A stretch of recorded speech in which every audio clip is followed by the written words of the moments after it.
President Trump's term in office was marked by record-breaking staff turnover, including 4 chiefs of staff. But one constant in the West Wing was Kellyanne Conway. She was the first woman to run a winning presidential campaign and then served as senior counselor to the president for nearly his entire term. She was one of the most visible symbols of the Trump years as well.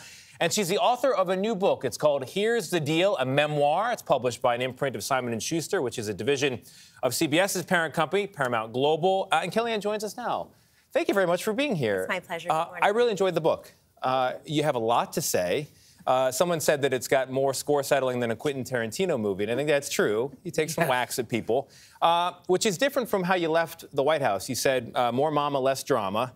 Now you're back in the spotlight. What are you trying to accomplish here?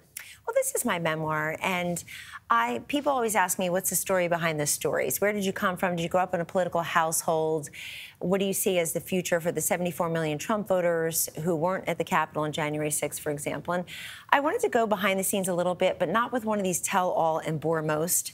I'm not speaking up now because I didn't speak up then. God knows I spoke up then, pretty much daily. And but I think that many women will relate to this book because in most workplaces, women sometimes feel shoved to the side. They feel marginalized, maybe by some of the other women, but especially some of the men they work with. And that happened to me really early on, Tony. I was trying to get my footing. It was a rough first couple of months. And I think my big decision at that time was, do I slink away and just go back home and say this wasn't for me? Or do I realize, hold my head high with some dignity, grace, and class, try to get my footing, work on issues in my portfolio that are within my wheelhouse?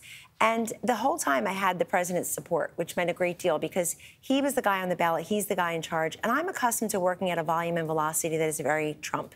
He's the guy in charge. You mentioned speaking up while you were in office. I have to ask you about a story in the book in which you describe yourself as maybe the first person in the president's inner circle to tell him he lost in 2020. The president took to Truth Social, his social media platform, and says that's not true, didn't happen, otherwise he would have locked you out. We've got the whole long non-tweet, alternative tweet there. What do you say to the president contesting your version of it? No, what exactly he said, he wouldn't have dealt with you any longer. She would have been wrong, and you could go back with your crazy husband. Yes. He didn't just say, you know, no, she's not telling the truth. So that excerpt in the book really speaks to the president coming up short before the December 14th certification by the electors. And I had talked to the president many times between the election day and December 14th and saying, you have every right to do what Al Gore did, what others have done, which is if you are going to go find evidence of malfeasance, shenanigans, theft, fraud, you have every right to do that with your legal team and present it. And we all know what happened. They tried, they presented it.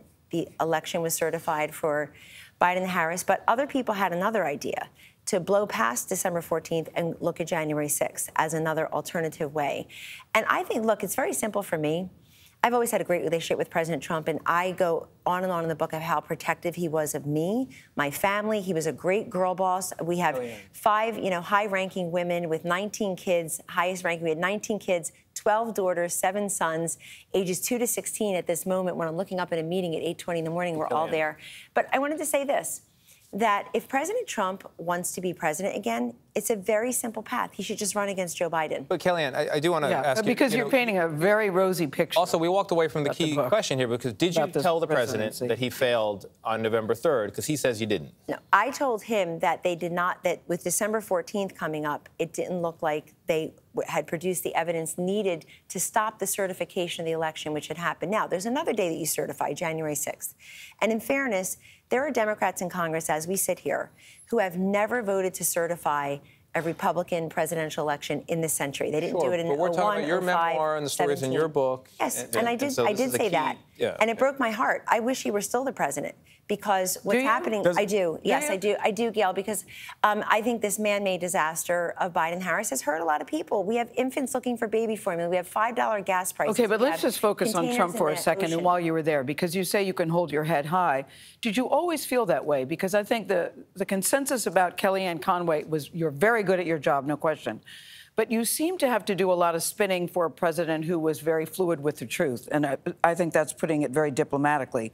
You have former administration officials, John Kelly, General Mattis, General Barr, who say Trump is unqualified, unfit for office, and even detached from reality. How does that square with what you see as somebody who is If he wants to run again, he should. Well, I served with each of those men, and I respect them for their public service, but they're saying it now. They didn't say it then. John Kelly is the longest-serving chief of staff to President Trump.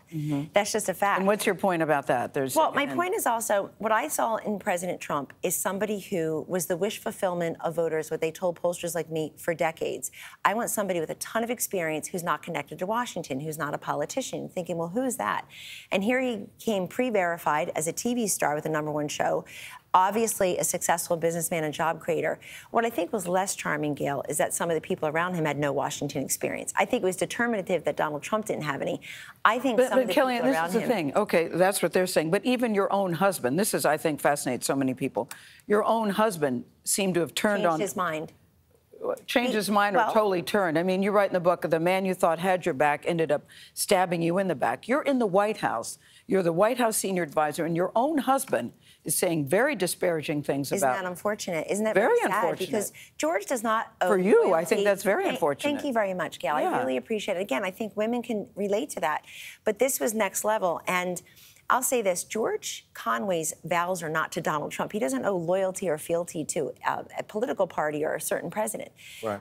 That was to me, and to honor and cherish. And George and I have a lot of things in common. We've been married for 2 decades. We have 4 children together. Another thing we have in common is we both accepted very big jobs from President Trump. Yeah. George took that job, started interviewing staff, and then changed his mind about President Trump. He's welcome to do that, but it was very unlike George to be so publicly bombastic. He was always private. And how did you handle that when you went home? I mean, you write in the book, democracy will survive, America will survive. Not sure George Conway and I will survive. Which is very sad to me. It's As we sit here today, did you all survive? I'm curious. Say it again. As you sit here today, did your marriage survive? Well, here we are at the shore this weekend with the kids. Lots of kids is that there with their friends. But you know, Gayle, divorced people. I'm sad for this reason. Battling parents still hang out with each other. This is the key part of the book, which is why we're curious. It is the key part of the book. But look, you know, George, I wish it was so. It's not so unlike George to not take action on something that means something to him. If it means that much to him, I think we should have gone to couples counseling, as Ivanka Trump put in her post-it note. And I think we all do what we want with our time. And my objection is that he spends his time doing that. He's welcome to do that. But look, it's also, why wasn't I given the courtesy of being told ahead of time, tomorrow, my op-ed, George tell me, my op-ed's going to be in the New York Times, the Washington Post. I'm in the Lincoln Project now. We're going to have a new ad skewering your boss. It was meant to make me uncomfortable. And let's face it, I quantified in the book. He was known as Kellyanne Conway's husband, mostly described that way. That's very unusual. Kellyanne, I want to agree, but I'm curious, knowing what you know now, with the sacrifices made within your own family, with your kids, with your husband, you're not wearing a ring now as we sit here. He doesn't either. Would you do it all again? I would definitely serve the country again, and I think that the Trump-Pence administration had great accomplishments for this country in many measures. Energy independence, the economy that was humming, even at the beginning of the coronavirus, COVID, getting those 100,000 ventilators, making sure that there was PPE. You want to work for the president again? PPE. Yeah. I would love to work in the White House again. I would love to serve at some level, because you know the White House or the president? President Trump.